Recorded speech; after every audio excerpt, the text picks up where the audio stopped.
It began on a grey morning outside Metropolitan Hospital.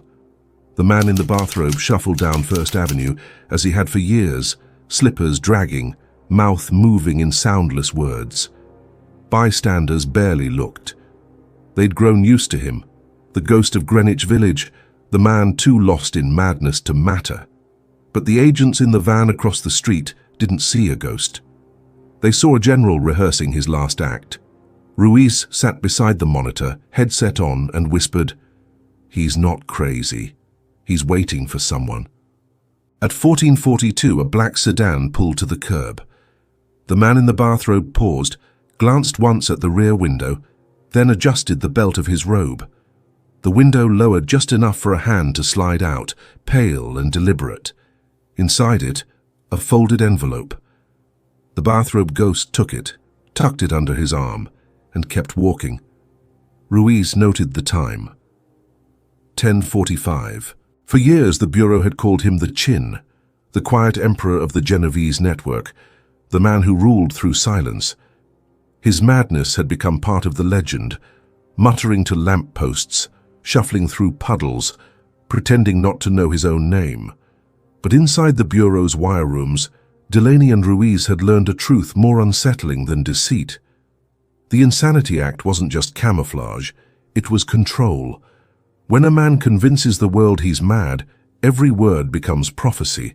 Delaney had studied the tapes for months, snippets of conversation from church basements, whispered orders passed through intermediaries, coded meetings under the hum of neon lights. The old man's voice had faded, replaced by the soft command of the patient. That was the alias used in the ledgers now. The patient paid, the patient delayed, the patient approved. It was bureaucracy wearing a hospital gown. The Bureau had footage too. Surveillance cameras from the village, grainy black and white reels of a man feeding pigeons while lieutenants delivered reports in coded language. "Window fixed," they'd say, and the patient would nod. That meant the money moved safely. Roof leaking meant an investigation looming. Madness made it all invisible. But nothing lasts forever. By late 1988, the city had grown restless. Indictments spread like frost. Old alliances fractured.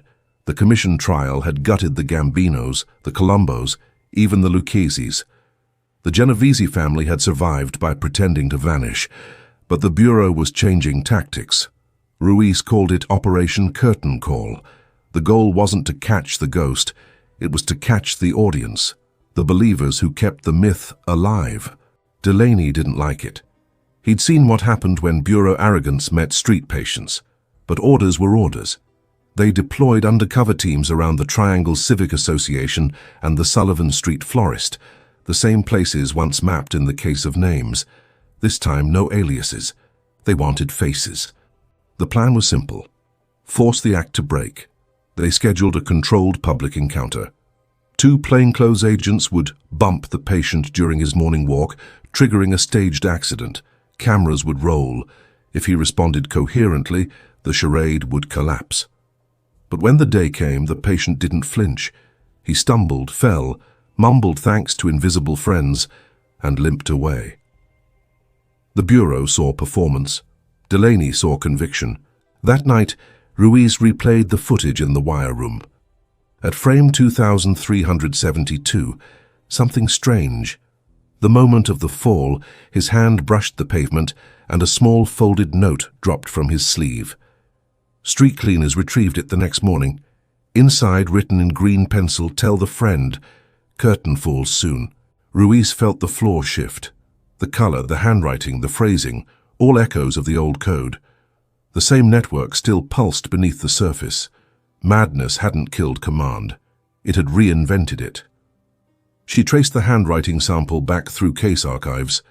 It matched one person, Lorenzo Capri, the cooperator who vanished under witness protection months earlier.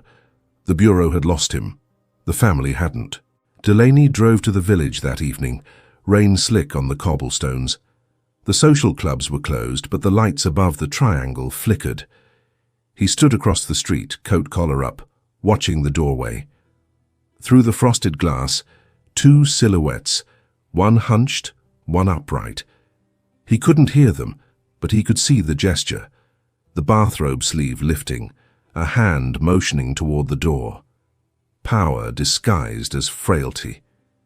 Delaney whispered into his recorder, the act still running. 2 weeks later, a sealed indictment hit the Bureau's inbox. Count 1, racketeering. Count 2, obstruction. Count 3, conspiracy. The name at the top, Vincent G. Giganti. The patient had a full name again. The Bureau called it vindication. The papers called it history. But Ruiz called it theater. They'd pulled the curtain, but the play had been staged by someone else. The arrest came at dawn. Federal marshals entered the Sullivan Street building quietly. The man in the bathrobe was still shaving. He didn't resist. He didn't speak. When they cuffed him, he smiled faintly, as if relieved. Ruiz watched through the camera feed, expecting protest, denial, even madness. But when they led him down the stairs, he turned once toward the lens and winked, just once. Delaney muttered, "He's still directing." At arraignment, his defense filed immediate motions for mental incompetence. The Bureau countered with tapes, photos, bank records, years of proof. The courtroom filled with journalists, psychiatrists, analysts. The judge asked one question. "Mr. Giganti, do you understand the charges against you?" The man looked up, eyes calm, voice steady. "I understand the act is over," he said. The room fell silent. The myth had collapsed in a single line. Ruiz felt no triumph. She felt exposure. For years, the Bureau had defined itself by its hunt for this ghost. Without him, what were they chasing? She looked around the courtroom. Agents, lawyers, reporters, all suddenly without purpose. When the myth dies, the audience loses itself. In the months that followed, Ruiz oversaw evidence processing. Boxes of tapes, ledgers, receipts, each labeled, logged, sealed. But one set of reels went missing. The wire room inventory listed them as archived, but no signature confirmed the transfer. The reels contained sessions from the patient's old apartment line, static, mumbling, sometimes just the sound of footsteps. Ruiz requested playback. The technician frowned. "These aren't voices," he said. "They're pulses." They analyzed the frequencies. The pattern matched a signal system, 15-second bursts of static separated by silence. The timing mirrored financial report cycles from one of the Bureau's seized front companies. The madness tapes weren't meaningless. They were transmitting data in plain sight. The patient had been speaking in code the entire time, not words, but rhythm. He'd built a communication system under the Bureau's nose, disguised as incoherence. Delaney returned to the field office once, months before retirement. Ruiz played him the tapes. He listened, expression unreadable. "He turned madness into encryption," he said. "Smartest man in the room." Ruiz didn't disagree. She'd spent her life translating lies. This one was art. When the patient finally went to trial, the Bureau's narrative faltered. Defense psychiatrists declared him delusional. Prosecution presented evidence of conscious manipulation. The judge ordered psychiatric confinement pending further evaluation. Ruiz attended only the first day. She couldn't watch the act play again. Outside the courthouse, reporters swarmed. One asked if she thought justice had been served. She said, "Justice is just another code word." The Bureau closed the file 6 months later. Official statement. Conviction secured, family weakened, operation successful. But Ruiz knew the truth. Systems that deep don't die. They adapt. The Genovese hierarchy had lived through wars, commissions, betrayals, and trials. Madness was just one disguise among many. Now the disguise was bureaucracy itself. Late that winter, a delivery arrived at the Bureau mailroom. No return address, brown envelope, inside a cassette labeled Last Act. Ruiz played it alone in the wire room. The tape hissed, then silence, then a faint voice.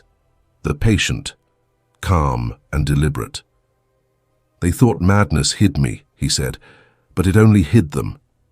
Static followed, then the faint echo of a reel spinning backward. Delaney never heard that tape. He'd retired upstate writing a memoir the Bureau would never clear for publication. Ruiz kept the copy locked away, one of the few who understood what it meant. The myth hadn't collapsed. It had simply been absorbed into the institution that chased it. When the Bureau learned to mimic madness, it inherited the same immunity. In spring, Ruiz visited the evidence vault for the last time. The air was cold, dry, paper-scented. On the shelf where the tapes sat, one space was empty. A label still hung. Curtain call. She reached for it, fingers tracing the dust. Behind it, tucked between boxes, an envelope in green pencil. For Ruiz. When the act ends, start recording again. She didn't open it. She understood the message. The system didn't need the actors anymore. The performance had become permanent.